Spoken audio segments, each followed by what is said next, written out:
से 3 काल होते हैं। एक वर्तमान काल।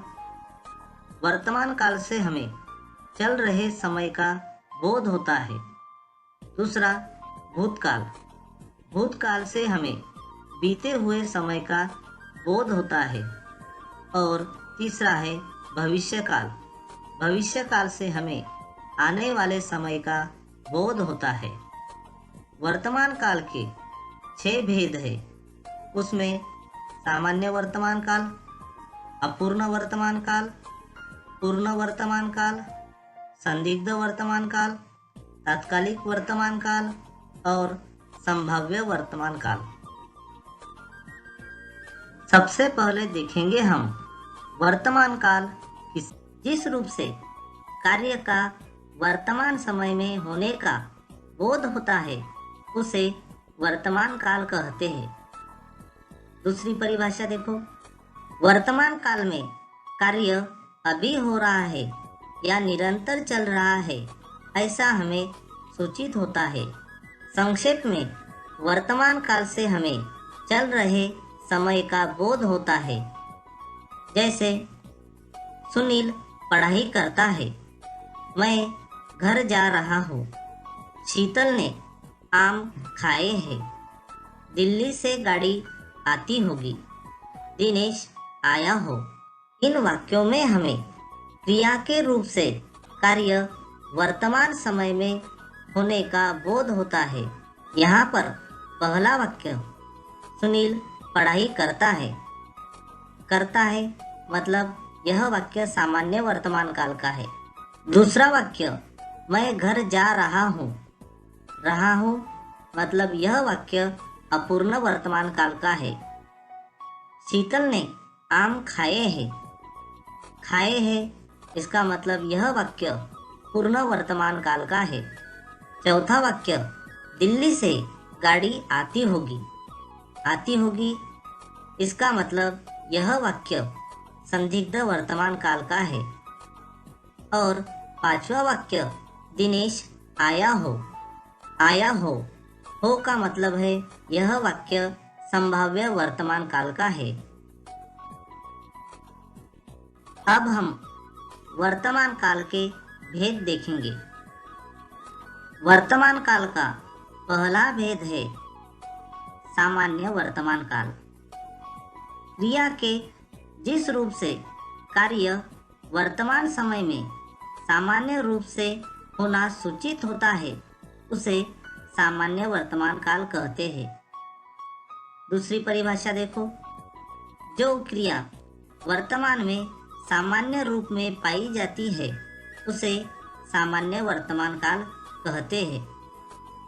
सामान्य वर्तमान काल के क्रिया रूप से कार्य की पूर्णता या अपूर्णता का बोध नहीं होता।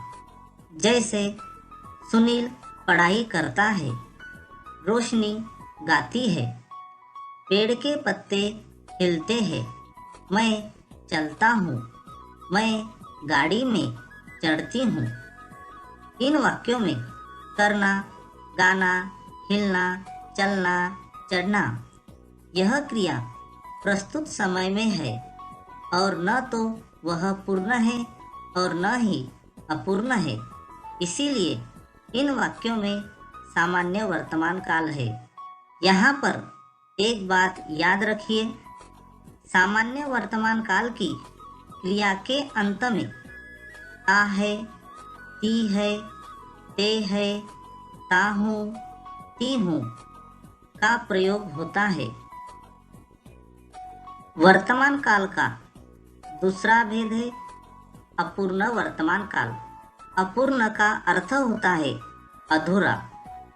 परिभाषा देखो, क्रिया के जिस रूप से कार्य का वर्तमान काल में जारी रहना सूचित हो उसे अपूर्ण वर्तमान काल कहते हैं। दूसरी परिभाषा देखो, जो क्रिया अभी पूर्ण नहीं हुई है वह चल रही है उसे अपूर्ण वर्तमान काल कहते हैं।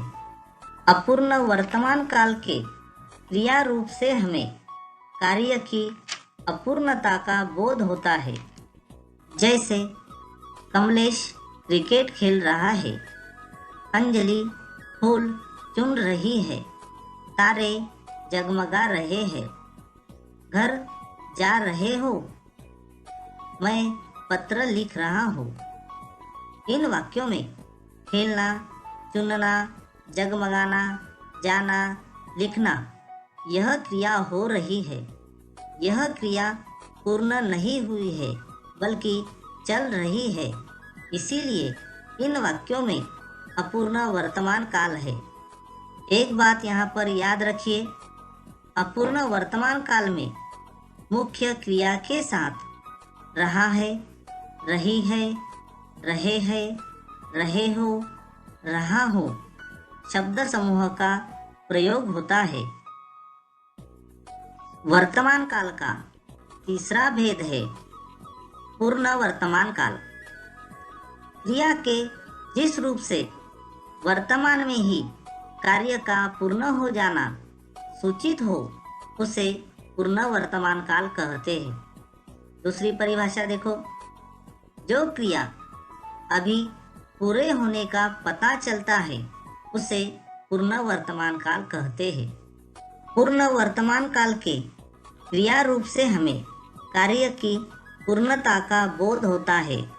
जैसे आज नौकर आया है, मैं दुनिया घूमकर आया हूँ, मैं घर पहुँचा हूँ, सपना ने अंगूर खाए हैं, सूरज निकला है।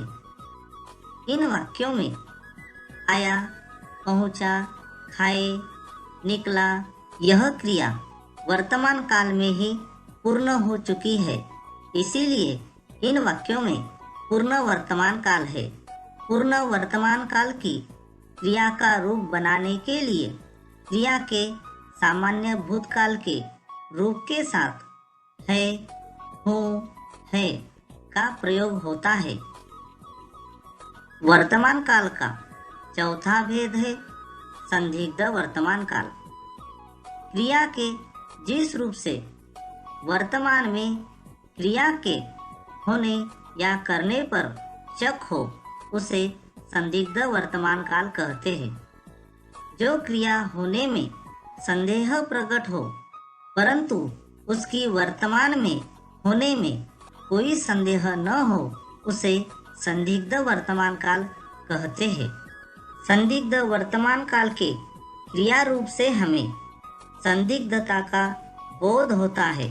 जैसे आकाश चित्र बनाता होगा, ट्रेन आती होगी, बच्चे पढ़ते होंगे, आनंद रोता होगा, वसुंधरा गाती होगी। इन वाक्यों में वर्तमान में कार्य होने की शंका निर्माण होती है।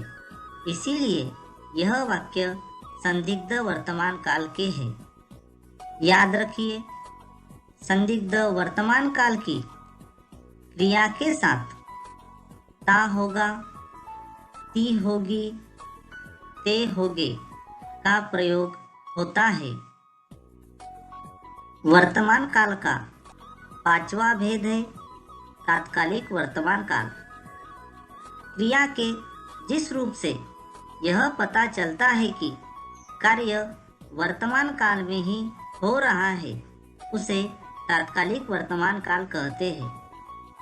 तात्कालिक वर्तमान काल में बोलते समय क्रिया का व्यापार चलता रहता है। इसमें पूर्णता का पता नहीं चलता।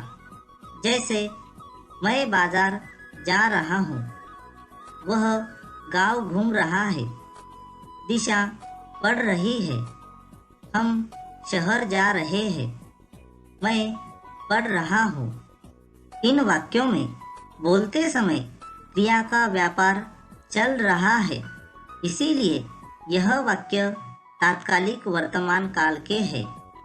याद रखिए, तात्कालिक वर्तमान काल में क्रिया के अंत में रहा है, रही है, रहे हैं, रहा हूँ शब्द समूह का प्रयोग होता है। तात्कालिक वर्तमान काल और अपूर्ण वर्तमान काल लगभग हमें एक जैसे ही दिखाई देते हैं। परंतु दोनों में क्या अंतर है? तो अपूर्ण वर्तमान काल में क्रिया अभी पूर्ण नहीं हुई है और वह चल रही है, इसका हमें बोध होता है। और तात्कालिक वर्तमान काल में बोलते समय क्रिया के व्यापार चलने का हमें बोध होता है। वर्तमान काल का छठवां भेद है संभाव्य वर्तमान काल। संभाव्य का अर्थ है संभावित या जिसके होने की संभावना या अनुमान हो। क्रिया के जिस रूप से कार्य के पूरे होने की संभावना होती है उसे संभाव्य वर्तमान काल कहते हैं। संभाव्य वर्तमान काल के क्रिया रूप से हमें संभावना या अनुमान का बोध होता है।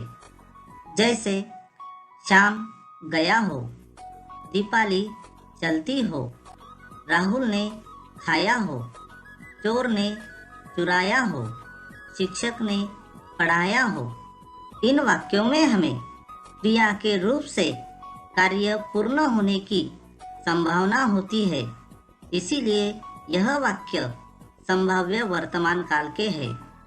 एक बात यहाँ पर याद रखिए, संभाव्य वर्तमान काल में सामान्य भूतकाल की क्रिया के साथ हो अथवा या हो शब्द का प्रयोग होता है।